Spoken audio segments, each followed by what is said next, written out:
Humaira Asghar Ali, another star, social media influencer और एक actress जो कि टीवी ड्रामास में भी आती थी, एंड शी वाज ओनली 32, सिर्फ 32 साल उनकी एज थी। और वो भी खामोशी की वजह से, आइसोलेशन की वजह से, तन्हाई की वजह से इस दुनिया से चली गई। एंड अगेन 2 से 3 हफ्ते किसी को पता ही नहीं चलता कि वो अपने अपार्टमेंट में हैं। और जब रेंट जो है, जो उनके रेंटल जिन पे वो रह रही थी, तो उन्होंने जब ये इंसिस्ट किया, उन्होंने पता किया, फिर उन्होंने पुलिस को इन्फॉर्म किया, तो पता चलता है कि वो 3 से 4 हफ्तों तक अपने अपार्टमेंट में वो ऐसी हालत में पाई गई कि ऐसे लग रहा था जैसे कोई हड्डियाँ पड़ी होती हैं वहाँ पे। और ये एक बहुत बड़ी ट्रेजेडी है। इससे पहले आयशा ख़ान, और अभी शायद उस बात को भी बहुत टाइम नहीं हुआ था। And again we are discussing another tragedy. एक ह्यूमन कनेक्शन ना होने की वजह से एक इंसान इस दुनिया से चला गया, या उसने अपनी ज़िंदगी ख़त्म कर ली। 8 जुलाई को हुमैरा का पता चलता है, और हमेशा की तरह ना कोई रिश्तेदार, ना कोई दोस्त, ना कोई को स्टार, और ना ही कोई हमसाया, और यहाँ तक कि इसकी अपनी फैमिली ने भी उसको डिसोन कर दिया। और अभी कुछ ऐसी खबरें भी मैं सुन रहा था कि इसके बाप ने, जब उन्होंने कहा कि जी डेड बॉडी लेके चले आएँ, आप लेने आएँ, तो उसके बाप ने इनकार कर दिया कि हमारा इससे कोई ताल्लुक़ नहीं है। और पुलिस ने उनको आगे से वार्न भी किया, और उन्होंने कहा कि अगर इसकी जो डेड बॉडी है उसको किसी ने क्लेम नहीं किया तो she would be buried, like इसको आप लवारिस मौत या फिर लवारिस के तौर पे हम इसको दफना देंगे। और कभी तक की इतलात के मुताबिक, जब ये मैं वीडियो बना रहा हूँ, तो अभी तक किसी ने उसको ऑन नहीं किया है। और पता ही चलता है, अगर इनके इंटरव्यूज़ उठा के देखें तो एक इंटरव्यू में ये भी कहती नज़र आती हैं कि मेरे घर वालों के साथ थोड़े से इश्यूज़ चलते रहते हैं। मेरी मदर, क्योंकि वो इस चीज़ के ख़िलाफ़ थी, लेकिन जब मैंने काम किया, मैं शोबिज़ में आई, मैं इंडस्ट्री में आई, मैंने अपने आप को मनवाया, मैंने परफॉर्म किया, तो वो मुझे अब्बू का जो है वो कहा भी करती थी कि तुम्हारे अब्बू जो हैं वो मुझे छोड़ेंगे नहीं, वो ऐसा कर देंगे, वो वैसा कर देंगे। लेकिन मेरा एक सवाल आप लोगों से है जो मैं पूछना चाहता हूँ। बहुत सारे लोगों को एतराज़ हो सकता है कि एक लड़की के लिए इज़्ज़त सब कुछ होती है, एक लड़की के लिए उसका वक़ार और उसकी फ़ैमिली की जो लेगेसी है वो बड़ी ज़रूरी होती है, माँ बाप का एक इज़्ज़त होती है। लेकिन आप मुझे एक चीज़ बताइए, क्या वो इस चीज़ के अहल थीं, या क्या उनको इस तरह से छोड़ देना चाहिए था उसकी फ़ैमिली की तरफ से, सिर्फ़ इतनी सी बात पे कि वो अपने ख्वाब जीना चाहती थी, या फिर वो शोबिज़ में आगे जाना चाहती थी, या फिर वो अपना स्किल जो था वो उनको किसी ना किसी तरीके से दुनिया के सामने लाना चाहती थी। And she was okay. वो कहती हैं जब मैंने ये किया तो मेरी जो अम्मी थी वो बड़ी खुश हुई थी, और उन्होंने कहा कि जी तुम बहुत अच्छा काम कर रही हो, हमें पता नहीं था।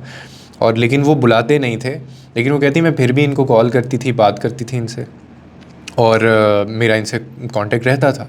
मतलब जो समझ में आता है वो ये है कि पेरेंट्स की तरफ से या फैमिली की तरफ से इनका जो कांटेक्ट था वो उसको उस तरह से एक्सेप्ट नहीं किया जाता था। वो इसको अभी नहीं इन्होंने डिसऑन किया, उन्होंने बहुत पहले से इसको डिसऑन कर दिया हुआ था। And that is a tragedy of our society. दुख होता है, तकलीफ़ होती है कि हम लोगों की जो ईगोज़ होती हैं, हमारे जो ज़मीर होते हैं, और हमारे जो अपने आप से एक लड़ाई होती है हमारी, जिसको आप इवल कोई फैक्टर कह सकते हैं, वो इतना हम उसको बढ़ावा दे देते हैं कि वो अब हमारी बेटी होते हुए भी हमें नज़र नहीं आती, हमें उसका दुख दिखाई नहीं देता।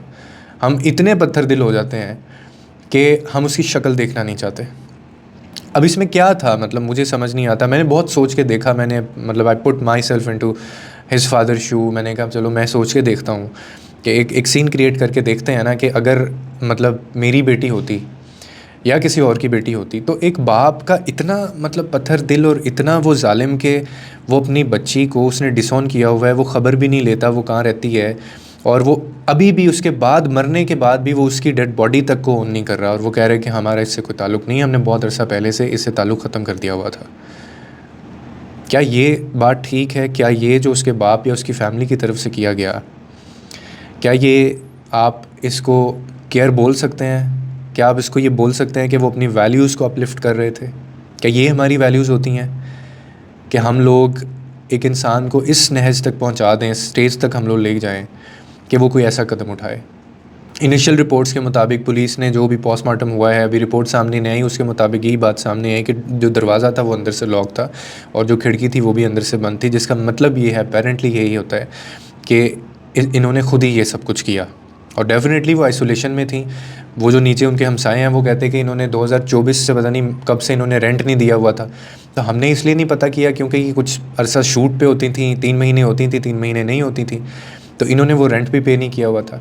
लेकिन again my question is that कि जैसे आपका किसी से सब कुछ ताल्लुक़ होता है, तो क्या ये आपकी ड्यूटी नहीं होती, मॉरल ड्यूटी हमारी ये नहीं होती कि मेरा जो दोस्त है जिसके साथ मैं काम करता हूँ, मैं काम के अलावा, अपने काम के अलावा, अपनी बिज़ी रूटीन के अलावा, मैं उसकी ज़िंदगी के बारे में मुझे इतना तो पता हो ना कि वो घर 2 दिन से नहीं आया, 3 दिन से नहीं आया, वो कहाँ है, मैं उसका पता करूँ, मैं उसके घर वालों से पूछूँ, मैं उसको पूछूँ, उसका नंबर डायल हो रहा है, मैं उसके घर किसी से रब्ता करूँ, नंबर अगर उसका नहीं मिल रहा, ये सारी चीज़ें। अब इन सारी चीज़ों के ऊपर मैं जिस चीज़ पे प्रोटेस्ट करता रहता हूँ वो ये है कि आप इस हुमैरा वाली, अभी तो छोड़ दें, अभी के 2-3 हफ्तों को भी आप छोड़ दें, Humaira lived 9 years alone in that flat. वो उस फ्लैट के अंदर, DHA के अंदर, वो 9 साल से वो वहाँ पे अकेली रह रही थी। And no one checked on her and no one noticed कि वो प्रेजेंट है या नहीं है, उसकी लाइफ में क्या जा रहा है। भाई भी होंगे, बहनें भी होंगे, माँ भी थी, बाप भी था, कोलीग्स भी होते हैं। मैंने आयशा खान मैडम जो थी, शी वाज 76 years old, उनके साथ भी ऐसा ही कुछ हुआ। मैंने तब भी ये पॉइंट रेज़ किया था, आप लोगों ने देखी होगी वीडियो, कि चलें बच्चों, फैमिली को कोई इशू था, तो जो जिनके साथ हम काम करते हैं उनमें तो अदर देन आपके काम के अलावा यार इतना टाइम हम लोग निकाला करें ना कि हमें लोगों की ज़िंदगियों के बारे में पता हो। एक नॉक उसकी, आपको पता है, एक दरवाजे की दस्तक उसकी ज़िंदगी बचा सकती थी, एक फ़ोन कॉल उसकी ज़िंदगी बचा सकती थी, एक आवाज़, एक हाथ उसकी तरफ बढ़ता, वो उसकी ज़िंदगी बचा सकती थी। और न जाने इसके अलावा हाउ मैनी सोल्स जो इस दुनिया से चले गए हैं, जस्ट बिकॉज कि हम बात नहीं करते मेंटल हेल्थ के ऊपर, हम उसको एक्नॉलेज नहीं करते, हम सिर्फ उसको इस तरह से टाल देते हैं, और यार ये तो हर घर का मसला है, छोड़ यार, मेरे साथ भी यही मसला है यार, ये तो ऐसे ही है यार। बजाय उसको सुनने के, बजाय उसको काउंसलिंग देने के, बजाय उसको थेरेपी देने के, मतलब it doesn't mean you have to be professional, आपको ये तो दिए है ना अल्लाह ने, तो सुनना ही होता है। हम भी क्या करते हैं, सुनते ही हैं। तो हम लोग ना एक ह्यूमन कनेक्शन जो है वो भूल गए हैं। We are so busy chasing our dreams. हम लोग अपने वो सक्सेस और एक जो प्रेशर इसमें जो होता है, pressure to be a perfect, इसको तो आप चेज़ करते करते मर जाएंगे, और आप करते करते आप नीचे गिरेंगे और आपको पता चलेगा वो आपकी कब्र है, आपकी जान निकल जाएगी, आप मिट्टी तले चले जाएंगे, मिट्टी के नीचे। फिर भी आप परफेक्ट नहीं बन सकेंगे, ये चेज़ नहीं कर सकेंगे आप इस चीज़ को। तो हमें इससे सीखना चाहिए कि इंसान को ह्यूमन कनेक्शन की तरफ आना चाहिए। आपकी लाइफ जितनी मर्ज़ी बिज़ी हो जाए, AI जितना मर्ज़ी आ जाए, आपको नहीं पता, हम लोग मोबाइल पे बैठे हुए, एक ही कमरे में लोग बैठे, 2 लोग बैठे होते हैं, 3 लोग बैठे होते हैं, और वो 4-4 घंटे मोबाइल पे लगे होते हैं, एक दूसरे से बात नहीं करते। फिर ये टेक ओवर जब इस तरह से चीज़ें करेंगी, और आइसोलेशन एक ऐसी चीज़ है कि ये बंदे को मार देती है, मैं आपको बता रहा हूँ। अब इसकी रीज़न भी आइसोलेशन ही थी। क्या था उनके पास? सब कुछ था ना, पैसा, शोहरत, हमारे नज़दीक। तो we live in a society जहाँ पे ये फ़िल्टर्स की दुनिया है भाई। Actually this is not a death of Humaira या इन जैसी जो और होती हैं, this is the death of the society and as well as industry. तो अब सारे करेंगे। मैंने आयशा खान मैडम की जब वो हुआ था ट्रेजेडी, मैंने तब भी ये बात कही थी कि अब देखना ट्वीट आते, अब देखना मैसेजेस आते, अब देखना इसके ऊपर बात होती। अब सारे निकल आएंगे कि वो गलत किया, किसी ने पूछा नहीं। तो जब वो ज़िंदा थी तो तुम कहाँ मरे हुए थे उस वक्त? ये इंसान जो है ना, ये सिर्फ भूखा है टाइम का, एक ह्यूमन टच का, मोहब्बत का, एहसास का, जज्बात का, वो उस अपनायत का। और मेरा ये मानना है कि ज़िंदगी में आप 2050 भी आ जाएगा ना, शायद मैं हूँ ना हूँ, या उससे पहले भी, इस चीज़ को ज़िंदगी भर कोई AI, कोई सॉफ्टवेयर, कोई दौर, कोई अदवार इसको टेक ओवर नहीं कर पाएगा। जो ह्यूमन टच के अंदर जो मैजिक है, जो इंसान की वैल्यूज़, उसका जो होना, और इंसान को किसी को सुनना, इसके अंदर जो मैजिक्स है ना, वो उसको कोई चीज़ टेक ओवर नहीं कर सकती। और ये लिटरली जाने बचा सकता है। ये चीज़ें आप लोगों की ज़िंदगियाँ बचा सकते हैं, इसको भी बचाया जा सकता था। इस वीडियो में मैं इनको ये नहीं कहूँगा कि life is so unpredictable and she was so young, क्योंकि दिस इज़ डेफिनेटली ये एक निगलेक्ट किया गया था, इमोशनली भी, वैसे भी। पता भी था, किसको नहीं पता जब कोई बंदा अकेला रहता है तो उसको क्या क्या ख्यालात आते हैं। आप मतलब ये गैजेट्स के साथ कितना टाइम आप गुजार लेंगे? आपको मैं 12 घंटे 24 घंटे कमरे में बंद कर दूँ, मैं को मरो इसके साथ, गुजारो ज़िंदगी इसके साथ, जियो, खाना भी मिल जाएगा, AC भी चला दी है, सब कुछ कर लिया, ये मोबाइल है, अनलिमिटेड इंटरनेट है, जो करना है करो। आप पागल हो जाएंगे सिर्फ 24 घंटों में। तो हम लोगों को ना इन चीज़ों से निकलना है, इन चीज़ों में इन्वॉल्व इतना नहीं होना है। और जो इंसान इन चीज़ों में आगे बढ़ रहा है उनका हमें ख्याल रखना है। एटलीस्ट हम चलें, दुनिया का ठेका नहीं ले सकते यार, एक दो अपने दोस्त जो आपके हैं उनका ही ठेका ले लें आप, उनके बारे में आप अपनी ज़िंदगी से निकल के सोचें थोड़ा सा। कितने फॉलोअर्स थे, और उनकी एक पता है पोस्ट उन्होंने इंस्टाग्राम के ऊपर की हुई थी जिसके अंदर उन्होंने लिटरली वो हिपोक्रेसी को डिस्क्लोज़ कर रही हैं, और वो कह रही हैं मतलब she has like spoken out about hypocrisy और ये शोबिस की जो डबल फेस्ड या फिर फॉल्स स्माइल का वर्ड उन्होंने यूज़ किया था।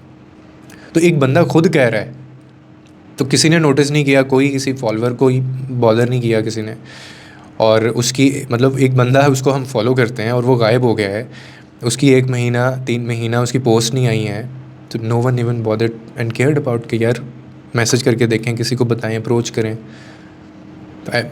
और ये एक्सपेक्टेशंस होनी भी नहीं चाहिए वैसे तो, कि मैं जी बहुत मेरे इस पे यूट्यूब पे 4 लाख 3 लाख सब्सक्राइबर हैं, टोटल मेरी 20 मिलियन की रीच है, तो मुझे लोग अकेला नहीं छोड़ेंगे, मेरे पे लोग मरते हैं।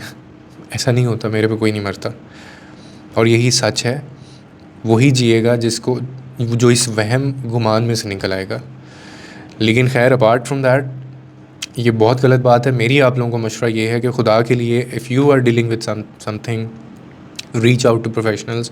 नहीं है तो आप लोग ऑनलाइन देखें, किसी से बात करें या अपने लव्ड वन से आप बात करें। और दूसरा मशवरा कि अगर आप नहीं इस मसलों के शिकार, इन मसलों के, तो जो इन मसलों का शिकार है प्लीज़ विसल ब्लो करें, प्लीज़ स्पीक अबाउट, प्लीज़ उन चीज़ों को थोड़ा सा अवेयरनेस के अंदर लेके आएँ। ये हमारी ड्यूटी है, हमसे इसका पूछा जाना है कि तुम्हारा हमसाया था, तुम्हें पता ही नहीं चला। लोगों के लिए आसानियाँ पैदा करें, रब आपके लिए आसानियाँ पैदा करेगा।